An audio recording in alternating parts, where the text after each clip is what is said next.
Biyahe kasama si DJ Lala, aarangkada na. Sa mga kabisyo natin, eto na po ang ating storya sa gabing ito.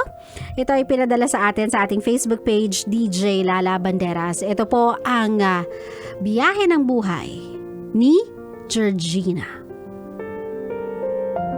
Lakas maka-mean girl ng pangalang Georgina, no? Wala naman silang ginagawa sa atin, pero parang ang lakas maka-mean girl. Well, anyway, hi DJ Lala, tawagin niyo na lang po ako sa pangalang Georgina. Sa totoo lang po, hindi para sa akin tong advice na hinihingi ko. Para ito sa kaibigan ko na tinuturing ko ng kapatid at mahilig pong makinig ng advice nyo. Meron po kasi siyang asawa, may anak na po sila, pero sa tinagal po ng panahon, nalaman niya na may ibang karelasyon ang asawa niya at ninang pa po nung isa nilang anak. Alam ng girl na may asawa yung lalaki pero pinatulan niya pa din. Ano po bang maa-advise nyo sa kanya kasi gulong-gulo na siya? Di ko siya mabigyan ng advice na maayos DJ naaawa ako sa kanya kasi sabi nung asawa niya wala na sila. Pero yung girl nung asawa niya sinasabi sila pa. At hindi tinitigilan nung girl yung friend ko. Gumagamit siya ng iba't ibang account para sabihin sa friend ko na may kabit yung asawa niya. Magkasama po kasi sa work yung asawa niya at yung girl. Long distance po kasi silang mag-asawa.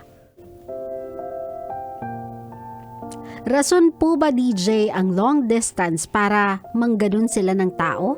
Sobrang bait po ng friend ko DJ, halos di niya sinasabi yung sakit na nasa isip at puso niya.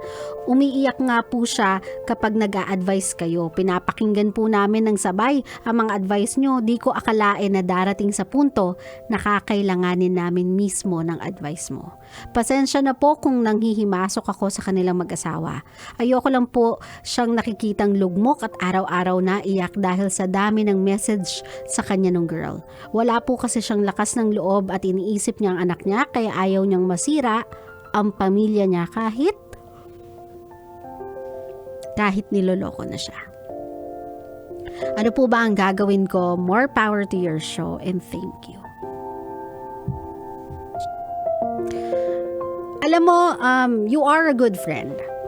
You are a good friend for acknowledging na acknowledging yung pain, yung pinagdadaanan ng friend mo. You are a good friend for being very vocal sa mga panahon na hindi niya kayang i-express yung sarili niya. And you are a very good friend for being there for her. Sometimes your presence is more than enough. Makahanap lang siya ng tao na pwede niyang paglabasan ng sama ng loob, pagventan ng nararamdaman niya, pag-sharean ng mga bigat na pinagdadaanan niya. Sometimes it helps. Hindi man siguro noon na susolusyonan yung problema niya, pero you are doing more than enough to make her feel like maybe the world is crumbling down on her because of the problems na meron siya, problems na pinagdadaanan niya, pero that doesn't mean she is forgotten. Kasi andyan ka. You are a manifestation that good things can come out from bad things.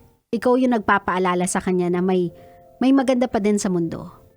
Na may positive pa rin sa gitna ng chaos, sa gitna ng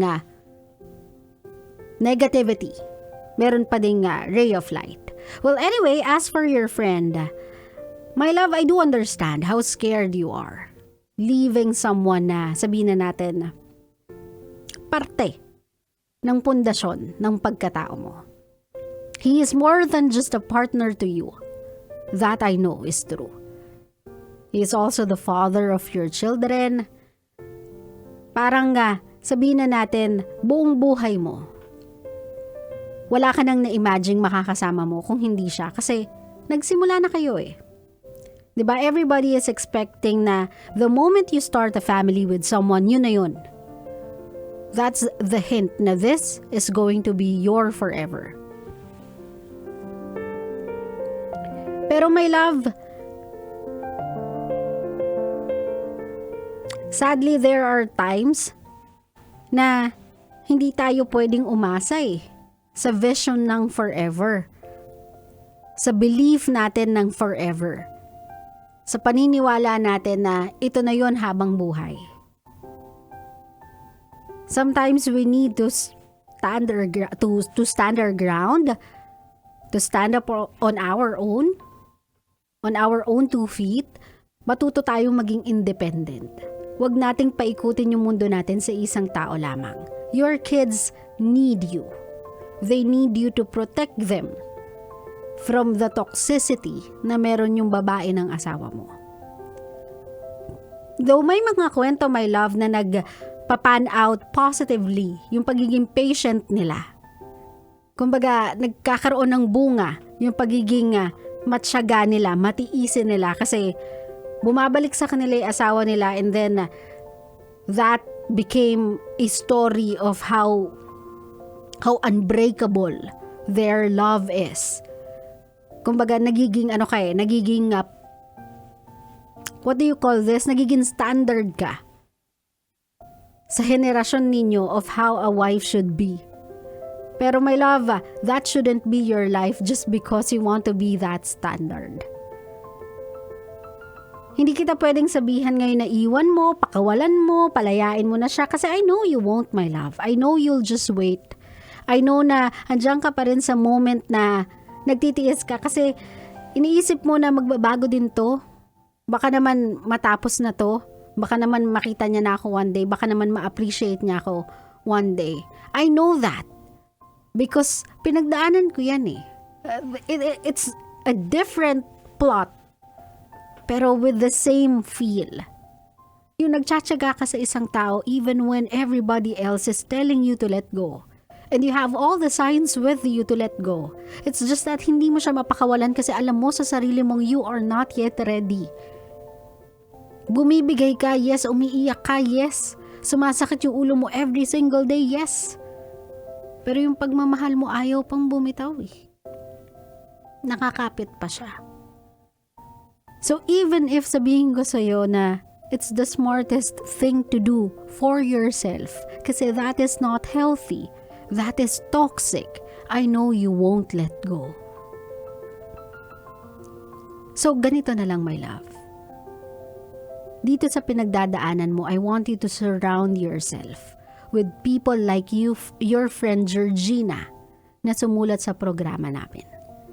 I want you to surround yourself with people like that. Hindi taong mambubuyo sa'yo na iwanan mo yung asawa mo, pero taong makikinig sa'yo ng walang sawa.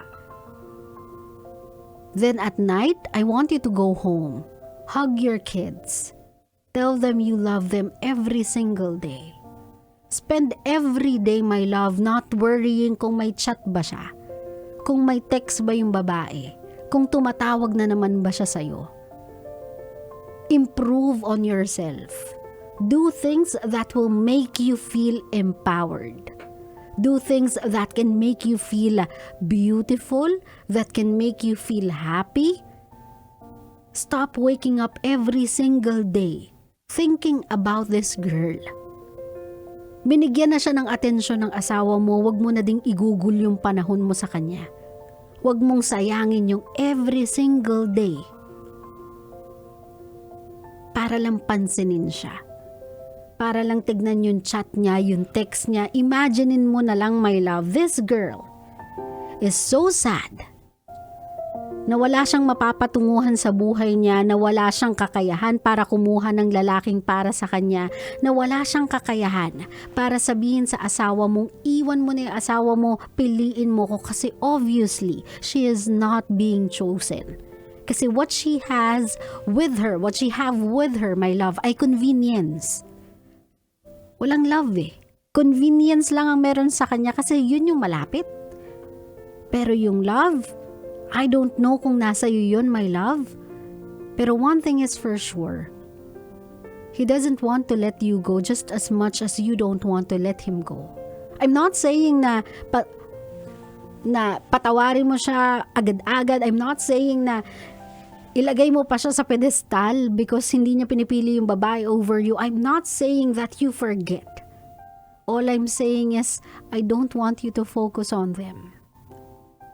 I want you to focus on yourself, your kids, Kasi kung meron pang isang tao sa triangulo na to, bukod sa kanilang dalawa na pinagbibigyan mo ng panahon at oras at atensyon, may isa pang tao sa triangulo.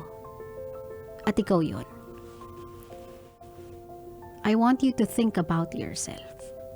Kapag naramdaman ng asawa mo na you are no longer as defeated, as weak, as you were weeks ago, because ang inaatupag mo lang ay umiyak nang dahil sa ginagawa nila sa'yo. Asawa mo din yung mangangatog na anong nangyari sa kanya? Ba't parang okay na sa kanya? Ba't parang ibang tao na siya? Kasi this time around, my love, you accept. You accept na this is not something you can rewrite. This is not something that you can change. Nangyari na ang nangyari. Pero that doesn't mean na you have to love yourself less just because hindi ka nila binigyan ng respeto. Hanggat hindi mo pa kayang bumitaw, kasabay ng pagkapit mo, palakasin mo yung sarili mo. Para one day, kapag hindi mo na naramdaman na mabigat sa puso mo yung pagbitaw, matibay na din yung tuhod mo para tumayo mag-isa. Hindi yung maiiwan kang walang-wala. Hindi yung maiiwan kang durog. Nakakailanganin pa ng panahon para buuhin ulit yung sarili mo. Hanggat hindi mo pa kaya bumitaw, palakasin mo yung sarili mo. Para pag dumating yung araw na iwanan ka niya, hindi niya na kailangan hablutin yung kamay mo at iwas-iwas. Bibitaw ka ng kusa. Papalitan mo yung kamay niya ng kamay ng mga anak mo. At itataguyod mo yung pamilya mo ng mag-isa mo. Kasi kaya mo na. Naintindihan mo ko, my love? I want you to feel empowered. I want you to feel that whatever they did to you, hindi nun kinuha yung pagkatao mo. Deep within you, andyan pa rin yung strong mother and a very worthy wife. Sinaktan ka man nila, ginawan ka man nila ng masama, hindi nila makukuha kung gaano ka busilak yung loob mo, kung gaano ka kagaling bilang partner, kung gaano ka kaaruga bilang isang ina. Their mistakes towards you will never define your worth. Tandaan mo yan. Darating ka din sa panahon na kapag pinagpatuloy nila yan, you won't feel anything. You'll just smile, say goodbye, and tell them, good riddance. Hindi ko kailangan ng mga taong sasaksakin ako kapag nakatalikod ako. I am surrounded by people who loves me. And those people are more than enough for me. Klaro?